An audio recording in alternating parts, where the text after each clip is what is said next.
Bueno, yo voy a hablar de alimentación, la jornada sobre suplementación, pero yo en el máster, pues sobre todo hago el módulo de la parte de nutrición, de dietética, y es fundamental para que, bueno, pues toda esa suplementación sea acompañada siempre de una buena base nutricional, que creo que todos estamos de acuerdo, ¿no? Y sobre todo dejar claro la importancia de que esa parte dietética sea llevada por nutricionistas y sea sea o sea, que haya una buena tutoría del paciente, porque es la parte más complicada normalmente para el paciente, ¿no? Hay que acompañarle muy de cerca y adaptarla mucho a sus necesidades, porque es donde el paciente se tiene que ocupar, sobre todo, ¿no? Al final la suplementación resulta más o menos sencilla, aunque tomar pastillas a veces también es complicado, pero la parte de la alimentación es compleja porque tenemos que adaptarla a nuestro día a día y a los requerimientos que tenemos, ¿no? Bueno, los crónicos suponen, eso ya estamos hablando ya aquí, ¿no? Suponen el 75% del gasto sanitario y el 80% de las visitas ambulatorias, pero pocas de ellas se ocupan de la educación del paciente. Es más, los nutricionistas, que es una carrera sanitaria, no estamos en el sistema sanitario público. No hay cabida para los nutricionistas, no hay casi nutricionistas, y si hubiera nutricionistas, como ocurre más en centros de medicina privada, vamos a decirlo así, pues se ahorraría mucho dinero, ¿no? Por todo esto que estamos comentando hoy en día, hoy aquí, de que la parte del autocuidado y la parte de mejorar los hábitos de vida en un paciente crónico que tiene una patología que es crónica y no se va a curar, ¿no? Pues es fundamental, ¿no? El ahorro podría ser entre 5,8 a 105 euros por cada euro invertido en las intervenciones en crónicos. En atención hospitalaria, además, pues se ahorraría también pues, muchos problemas. Las estancias de los ingresados disminuirían. Nosotros tratamos a mucho paciente oncológico y vemos que si se lleva un buen abordaje nutricional de la dieta y de la suplementación, pero vamos a hablar de la dieta, como he dicho, pues el paciente tiene una calidad de vida mejor, responde mucho mejor a los tratamientos, la tolerancia digestiva es mayor y esa parte es muy importante. Bueno, el contexto actual en el que vivimos es muy complejo en este sentido.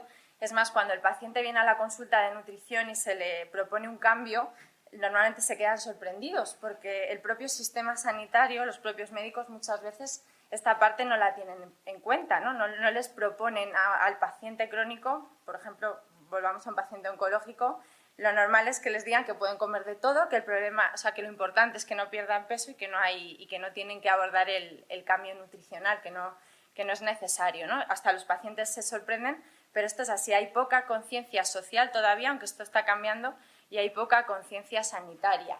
¿Y quién dirige, ¿no? O quién es el que nos está influenciando a la hora de cómo es nuestro consumo? Como no hay conciencia sanitaria, social todavía tampoco mucha, cultural tampoco en España, pues normalmente los medios de comunicación o la industria alimenticia es la que está dirigiendo este consumo y luchar contra ello en consulta muchas veces es complejo, ¿no? Es muy difícil conciliar hoy en día el ritmo de vida que llevamos con el cambio de alimentación, por eso en consulta inicialmente la nutricionista pues tiene que conocer muy bien al paciente, saber cuál es su ritmo de vida, cuáles son sus peculiaridades, qué hábitos tiene, si tiene familia, no tiene familia, porque si todas estas cosas no las tenemos en cuenta, pues ese cambio no se va a hacer, ¿no?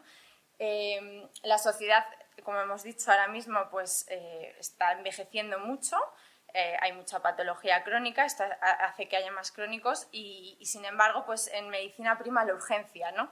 En estos pacientes, como bien antes decía, ¿no? Lo que dice la medicina ayurveda, es muy importante que los hábitos cambien porque si no, lógicamente, a largo plazo, pues la patología va a evolucionar negativamente. Y la propuesta nutricional que tenemos es muy compleja, porque hoy en día ir al supermercado y poder hacer una buena compra es complicadísimo. Es una de las cosas con las que más dificultades se encuentran los pacientes, ¿no? Cuando les proponemos un cambio, llegan al supermercado y ven el 80% de esos productos procesados que tienen un montón de sustancias, de aditivos que no conocemos, que que desconocen, pues les cuesta mucho hacer esa compra y en ese sentido también les tenemos que acompañar. Bueno, según las estadísticas, 8 de cada 10 pacientes fracasan a la hora de hacer una dieta. ¿Y por qué es esto? Bueno, pues porque normalmente las dietas que conocemos, ahora hablaré de muchas dietas que se proponen hoy en día, están centradas mucho en la restricción y no en la incorporación de alimentos. Yo me encuentro constantemente con dietas que se han dado a los pacientes en centros o que han encontrado en cualquier sitio en Internet, ¿no? Porque hoy en día la nutrición parece que la podemos encontrar, o la alimentación, en cualquier página de Internet. Pues me encuentro con listados de todo aquello que tengo que evitar. Pues sé que tengo que evitar azúcares, tengo que evitar harinas refinadas, tengo que evitar lácteos, tengo que evitar un montón de alimentos, pero realmente el paciente no sabe qué comer, no se le han dado ideas, menús, recetas de por dónde tengo que empezar, ¿no? ¿Qué es lo que tengo que comer, ¿no? Mi médico me ha dicho que me tengo que quitar todo esto porque tengo hipertensión o porque tengo ácido úrico, pero ¿qué como? Se encuentran muy perdidos, ¿no? Siempre basamos las dietas más en la restricción. No se priorizan la salud digestiva. Muchas veces, sobre todo en patología crónica, siempre vemos que la microbiota está afectada. El paciente normalmente tiene problemas digestivos y esas propuestas nutricionales pues no encajan con la tolerancia digestiva de ese paciente, ¿no? Me han dicho que coma fibra, que coma más frutas y verduras, pero yo no puedo tomar fructosa, yo no puedo tomar fibra, no la tolero, me hincho, tengo diarrea, ¿no? Y entonces, si no se van monitorizando todas estas incorporaciones de alimento, pues el paciente no puede consumir aquello que se le ha pedido. Normalmente no se dan tampoco menús y recetas en las propuestas nutricionales que se dan a los pacientes, y esto también es un problema pues porque, como digo, no saben gestionarlo y no saben por dónde empezar. Y no se estudia al paciente en su globalidad, ¿no? ¿Qué es estudiar al paciente en su globalidad a la hora de proponerle un plan de alimentación? Pues lo primero, la salud digestiva. ¿Cómo está su microbiota? Como he dicho, es muy importante. La alimentación es un modulador fantástico de nuestra microbiota. Ahora vamos a ver qué proteínas o qué alimentos o qué nutrientes van a ayudar a modular nuestra microbiota. Aparte de la suplementación, si tomamos una suplementación específica para empezar a fortalecer la permeabilidad intestinal, la mucosa y la microbiota, pero estamos consumiendo azúcares, estamos haciendo una dieta desequilibrada en proteínas, ese paciente no va a evolucionar bien, ¿no? La suplementación no va a ser todo lo efectiva que deseamos. Entonces, es una de las cosas principales que nosotros en consulta vemos, ¿no? Cómo está esa microbiota, si tiene candidiasis, si tiene un exceso de bacterias proteolíticas, fermentativas, qué bacterias están en sobrecrecimiento y cuál es un déficit, y la alimentación hay que modularla siempre en ese sentido. Si hay carencia de nutrientes, lógicamente hay que ver pues, cuáles son sus carencias, pero ya no solo en una analítica de sangre, sino en lo que es el entorno celular. Muchas veces no hay una anemia de un nutriente específico, bueno, es lo que estamos hablando aquí, ¿no? Pero hay microdéficits, pequeños déficits que tenemos que modular tanto con suplementación, pero sobre todo con una base nutricional. Y el paciente tiene que entender que eso que va a comer pues le va a aportar todos esos nutrientes que necesita y qué alimentos específicos van a ser para cada cosa. El cambio es muy complicado, nos cuesta mucho cambiar de hábitos, pero si tiene una razón de ser, si cada cambio que le proponemos, que normalmente al principio no gusta, tiene un sentido para el paciente, pues por supuesto que al final lo hace y el cambio es exitoso, ¿no? Hay que ver el estado basal del paciente, su composición corporal, cómo está, no solo el peso, no solo tenemos que medir el índice de masa corporal y el peso para la estatura, eso no vale para nada. Lo que tenemos que analizar es cuánta grasa tiene ese paciente, qué masa muscular, monitorizar muchísimo esto en consulta, porque si el paciente nos pierde peso y pierde masa muscular, algo mal estamos haciendo, porque se está debilitando, está tirando de la fibra muscular, entonces tenemos que balancear el consumo de proteínas y esto hay que verlo siempre en consulta. La relación fármaco-nutriente, conocer bien qué fármacos está consumiendo a la hora de proponer una dieta. La nutrigenética, que acaba de hablar Ruth de ello, pues es muy importante. Nosotros también hacemos los estudios nutrigenéticos para ver qué tipo de alimentación le va a ir mejor o peor, cómo son sus sensaciones de saciedad. Con los genes podemos ver, por ejemplo, el patrón de alimentación que va a tener esa persona, si responde mejor a una dieta más rica en grasas o más rica en proteínas. Esto es la nutrigenética y yo siempre digo que es el manual de instrucciones del paciente y es muy importante conocerlo a la hora de elaborar una dieta para que funcione.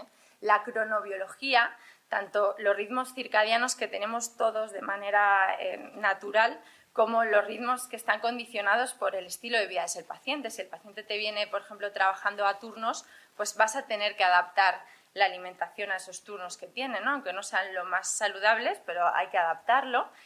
La relación cuerpo-mente, ¿no? La relación emocional que tiene el paciente con la comida es súper importante. Esta es una de las más importantes porque es uno de los motivos del fracaso del cambio de hábitos, ¿no? Que lo que le esté comiendo pues no le guste, qué relación tiene a nivel emocional, sus creencias en torno a la alimentación, sus creencias aprendidas de la familia. Todo esto hay que trabajarlo y para eso el coach nutricional, por ejemplo, es muy importante. Y el entorno en el que vive, aparte, pues hay xenobióticos, aparte de ver toda esa toxicidad que hay en su entorno y de qué manera a través de la alimentación podemos disminuirla, comiendo más natural, incentivándole a comer más ecológico, pues también haciendo una buena detoxificación que es importante, ¿no? Y para que este abordaje de nutrición sea completo y sea exitoso, pues la figura de una persona que se encargue de ello, como puede ser una nutricionista, pues es fundamental. Nosotros en clínica, los nutricionistas somos los que más vemos al paciente cada 15 días, como mínimo tiene que ver a la nutricionista, a los médicos les ven un poquito más espaciados porque somos las que vamos a ir abordando todo este cambio de hábitos que es muy complejo y que cada 15 días te vienen con alguna problemática, ¿no? Objetivos del cambio, pues como acabo de comentar, pues modular la microbiota, vamos a hablar un poquito de esto, detoxificar, ayudar al cuerpo a eliminar, ¿no? El hígado, los riñones, el sistema linfático, todo tiene que estar acompañado por una buena nutrición. Si no bebemos suficiente agua, si no vamos bien al servicio, si el paciente tiene estreñimiento, pues la toxicidad celular va aumentando. Aumentar el consumo de micronutrientes. La nutrición siempre se ha basado mucho en pensar en macros, en proteínas, hidratos de carbono y grasas, pero la micronutrición no se tiene en cuenta. Por ejemplo, en nutrición deportiva es muy curioso, ¿no? Porque no se habla mucho de calidad nutricional. Yo cuando a un deportista le digo que tiene que comer todo integral, que tiene que comer chía, que tiene que comer quinoa, que tiene que comer algas, que tiene que comer alimentos que tienen un potencial nutricional muy alto, le sorprende. Porque lo único que le han dicho es que tenía que tomar 200 gramos de arroz blanco y 150 gramos de pollo y no le habían comentado si era ecológico o no. Y realmente, por ejemplo, en deportistas se nota muchísimo, ¿no? Que al final las necesidades de micronutrientes y el estrés oxidativo que tienen es muchísimo más grande, lógicamente, por el límite al que llevan a su cuerpo. Y si le das una buena alimentación rica en antioxidantes y micronutrientes, tienen que comer muchos menos. Esas dietas de 3.000 calorías que estudiábamos en la carrera no sirven para nada si no están bien diseñadas y si no están muy potenciadas en consumos de nutrientes de calidad, ¿no? Aparte de, por supuesto, la suplementación que necesitan. Una acción antiinflamatoria, la dieta va a ser antiinflamatoria. Hay que hidratar bien el cuerpo, por supuesto, adaptar la ingesta calórica a los requerimientos de calorías que necesiten, aunque hay que dejar de contar calorías, es mucho más importante las necesidades, como digo, de nutrientes que de calorías, reducir la carga tóxica, balancear la composición corporal y todo esto empodera al paciente, o sea, todo lo que es entender qué puedo hacer yo por mi salud, qué cambios que están en mi mano, ¿no? Ya no solo en el sanitario que me va a tratar, sino que yo puedo responsabilizarme de mi salud y hacer cosas buenas por ello, pues desde luego hace que el paciente se encuentre mucho más positivo y esto le empodera, ¿no? ante una adversidad como puede ser una enfermedad. Por lo tanto, una nutrición terapéutica pues, va a ayudar a proteger hígado, mejorar defensas, proteger intestino, favorecer la eliminación de tóxicos y va a estar siempre adaptada a los síntomas del paciente en cada momento y va a ir cambiando, ¿no? en función de cómo vaya evolucionando ese paciente. La dieta va cambiando constantemente, no hay una dieta estática que nos valga para todo el proceso muchas veces, ¿no? Aunque el aprendizaje nutricional ese sí que va a quedar ahí a largo plazo, pero tiene que aprender a manejar sus síntomas también con una buena alimentación.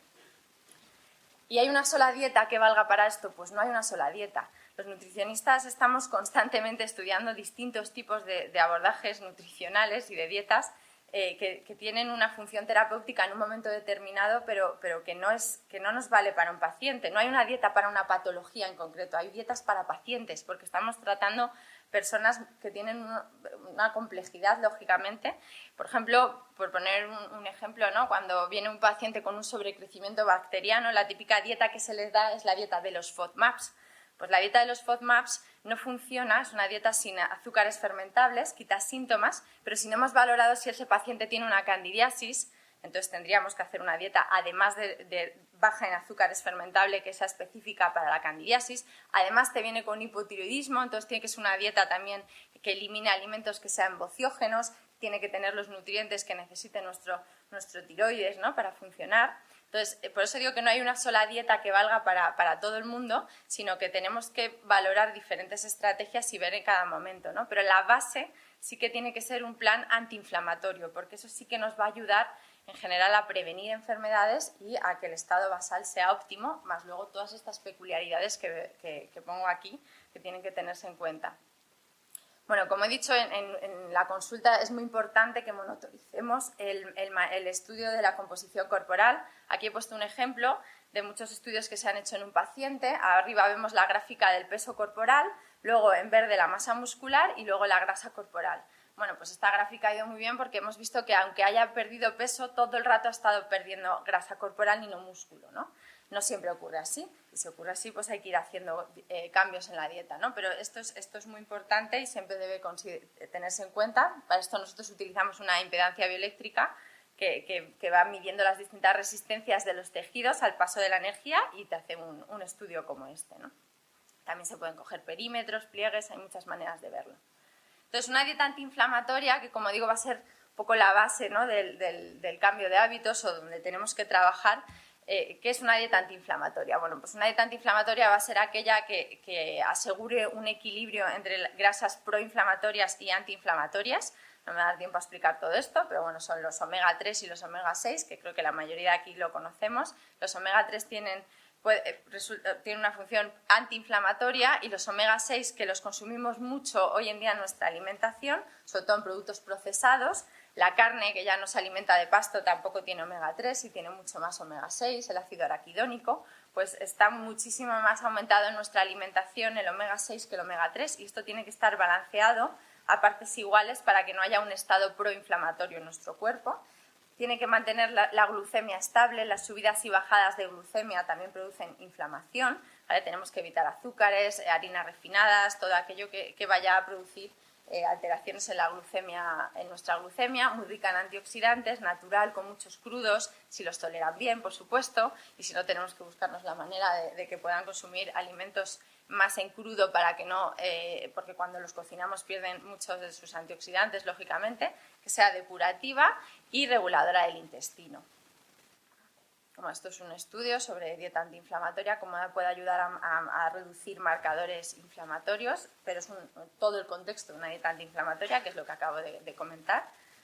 Y luego, como digo, puede modular la microbiota. Por ejemplo, el exceso de... O sea, nosotros tenemos bacterias que son fermentativas y otras que son putrefactivas, ¿no? Proteolíticas. Una dieta muy rica en carne hace que tengamos más bacterias proteolíticas y, sin embargo, una dieta muy rica en fibra o en vegetales, pues va a favorecer una flora más fermentativa, ¿no? Que es la más beneficiosa para nosotros, pero esto tiene que estar equilibrado. Tampoco podemos consumir solo una dieta rica en vegetales porque vamos a tener, lógicamente, carencias, ¿no? Si tomamos fibra, si tomamos vegetales, esa fibra nuestras bacterias la van a fermentar, la van a utilizar y van a formar los ácidos grasos de cadena corta, que son el principal combustible de los enterocitos, de las células del intestino, y van a proteger el intestino, aparte de que los ácidos grasos de cadena corta son antiinflamatorios y también, pues, por ejemplo, nos van a ayudar a nivel metabólico, es un buen nutriente para el colonocito, como he dicho. La gliadina, que es la proteína del gluten, es algo que también favorece la permeabilidad intestinal.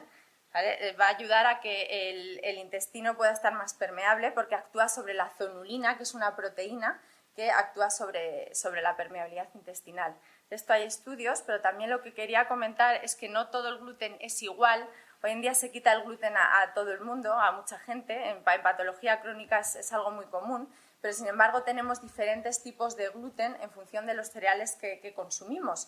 No tiene el mismo gluten el trigo actual que consumimos que la espelta, por ejemplo, el centeno o la avena. Son glútenes diferentes y el que resulta más inflamatorio es el gluten que consumimos hoy en día, que es el del trigo, porque han creado un supertrigo. El trigo actual es un híbrido que es maravilloso para la industria, resiste plagas, se cultiva muy bien, hace unas masas muy elásticas porque tiene mucha más cantidad de gluten, el tamaño molecular de esa proteína es mucho más grande, como veis aquí tiene 40 cromosomas, mientras que por ejemplo el camut, que es el trigo más antiguo, tiene solo 14 cromosomas, y esto favorece más aún esa permeabilidad intestinal. Entonces, con estudios de nutrigenética, viendo también cómo está la permeabilidad del paciente y qué tolerancia tiene a los distintos tipos de gluten, muchas veces no hay que quitar todo el gluten al paciente, simplemente hay que decirle que evite ese trigo, que es el que es más proinflamatorio y más le va a favorecer esa permeabilidad intestinal. Las caseínas lácteas, que es otra proteína que también es bastante inflamatoria. Hoy sabemos que hay distintos tipos de caseínas en la leche. Hay vacas que tienen unas caseínas que se llaman las A2, que son mucho menos inflamatorias. Por desgracia, en Occidente no tenemos este tipo de vacas. Estas vacas son más propias de Nueva Zelanda, de Australia, pero ahora sabemos que dependiendo del tipo de proteína de la leche, pues la caseína va a ser más inflamatoria o menos inflamatoria. Y luego, como sabemos, mucha gente tiene intolerancia a la lactosa, pero lo que realmente es inflamatorio no es la lactosa. La lactosa es un azúcar que fermenta, que puede generar intolerancia. Si no tenemos lactasa, la enzima que metaboliza esa lactosa, es incómoda, genera distensión, pero lo que realmente va a ser más inflamatorio siempre va a ser la caseína láctea. Pero como digo, hay diferentes tipos de caseína. Y luego, por supuesto, en los lácteos, pues que consumamos alimentos ecológicos, lácteos ecológicos, porque sabemos que la carga hormonal, los antibióticos que les ponen a las vacas, no se pueden permitir que haya una mastitis en una productora láctea, pues es importante que eso lo tengamos en cuenta. Bueno, como digo, el gluten, hay que ver qué tipo de gluten consumimos, pero los cereales no solo tienen gluten. Hay veces que el paciente tiene problemas con otras sustancias que encontramos en los cereales, como pueden ser las lectinas. Las lectinas normalmente se destruyen cuando cocinamos el cereal o la legumbre. Es una proteína que también resulta inflamatoria, pero si cocinamos bien ese alimento, pues lo normal es que se destruyen. Los fructanos del cereal muchas veces no se toleran bien. En una dieta, por ejemplo, sin azúcares fermentables, pues hay que disminuir estos fructanos. Y luego sabemos que el trigo actual, que es un trigo además que no tiene cáscara, lo han hecho así porque es más fácil de cultivar y, como digo, mucho más cómodo para la industria, tiene muchísimos más inhibidores de la amilasa tripsina.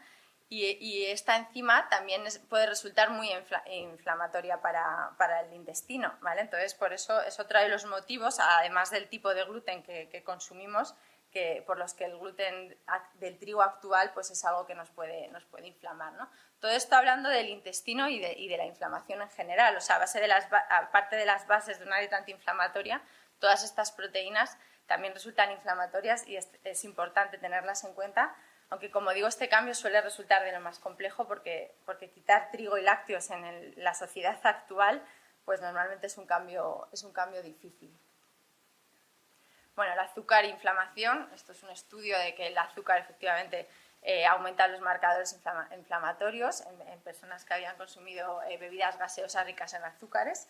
¿Vale? Pero esto creo que ya todos lo sabemos. Y otras estrategias dietéticas interesantes que se utilizan en consulta y que también tienen que ser personalizadas, ya termino, son por ejemplo el ayuno intermitente. El ayuno es una estrategia anti-aging muy buena. La restricción calórica sabemos que es algo que va muy bien, pero además propicia una adaptación metabólica, nos ayuda a regular la glucemia, disminuye la inflamación, nos ayuda a mejorar a nivel cardiovascular, las placas de ateroma se reducen. O sea, el ayuno siempre es una estrategia muy buena, pero el paciente tiene que saber hacerla. El ayuno intermitente supone simplemente hacer 16 horas de ayuno. Con eso también logramos modular la microbiota. Normalmente no dejamos descanso digestivo a la microbiota y eso hace que tampoco se regenere, que tiene una capacidad de regenerarse muy buena. Entonces, los ayunos intermitentes son estrategias en la consulta que también los utilizamos y son muy interesantes. Y luego, como decía, hay muchísimas dietas. Por último, quería hablar simplemente de la dieta cetogénica. Es una dieta que utilizamos en pacientes con cáncer, también hay mucho publicado en epilepsia, cómo llevar al paciente a un estado de cetosis a través de una restricción total de azúcares y de hidratos de carbono. No tiene esa fuente energética de los hidratos de carbono, entonces el paciente entra en cetosis, produce cuerpos cetogénicos para nutrir a su organismo y como fuente de energía y para nutrir a nuestro cerebro. Sin embargo, la célula tumoral, por ejemplo, no se puede nutrir de estos cuerpos cetogénicos. Pues es una dieta, como digo, muy grasa, se aporta un 75% de grasa en esa alimentación, un 5% solo de carbohidratos y un 20% de proteínas, ¿no? Entonces, este cambio, desde luego que es también complejo y que requiere de muchas recetas, muchas ideas, menús. La tolerancia digestiva a veces es difícil y la tenemos que monitorizar, ¿no? Y lo más importante, por supuesto, pues que todo esto vaya acompañado de una buena educación nutricional, como he dicho, muchas estrategias dietéticas, se puede estar horas hablando de cada una de ellas, muchas de ellas muy buenas para los pacientes, pero siempre tienen que estar bien explicadas y bien llevadas por un nutricionista. Muchas gracias.